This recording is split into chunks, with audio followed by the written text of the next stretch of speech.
കാറ്റും കടലും ഇളകി മറിയുകയാണ്. പടകിൽ തീരെ തള്ളിക്കയറുക. വള്ളം മുങ്ങാൻ പോവുകയാണ്. നിങ്ങൾക്കറിയോ, ഉപ്പിന്റെ പതയുള്ള വെള്ളം മുടി മുതൽ പാദം വരെ ഒഴുകിയിട്ട് വള്ളത്തിനകത്ത് വെള്ളം കയറി വെള്ളത്തിൽ കിടന്നുറങ്ങുന്ന ക്രിസ്തുവിനെ നിങ്ങൾ കണ്ടോ? ഉറങ്ങാതെ പ്രാർത്ഥിക്കുന്ന ആളായിരുന്നു.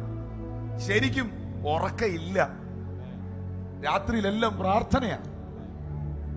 ആ ദൈവപുത്രൻ, നമ്മുടെ കർത്താവ്, വെള്ളത്തിൽ കിടന്നുറങ്ങുന്നു.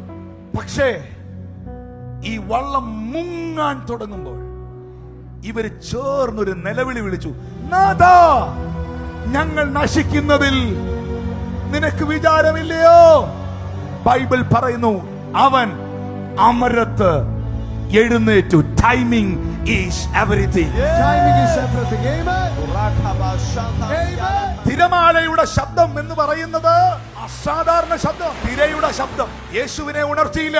ആഞ്ഞടിച്ച കൊടുങ്കാറ്റിന്റെ ശബ്ദം യേശുവിനെ ഉണർത്തിയില്ല. വള്ളത്തിൽ കയറിയ വെള്ളം യേശുവിനെ ഉണർത്തിയില്ല. ഈ ശബ്ദങ്ങളൊന്നും അവൻ കേട്ടില്ല.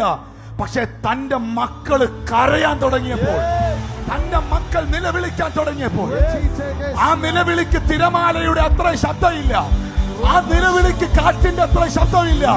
പക്ഷെ തന്റെ മക്കളുടെ ഞരക്കത്തെ, നിലവിളിയെ കേട്ട് കൃത്യസമയത്ത് എഴുന്നേൽക്കുന്ന ഒരു ദൈവമുണ്ട്.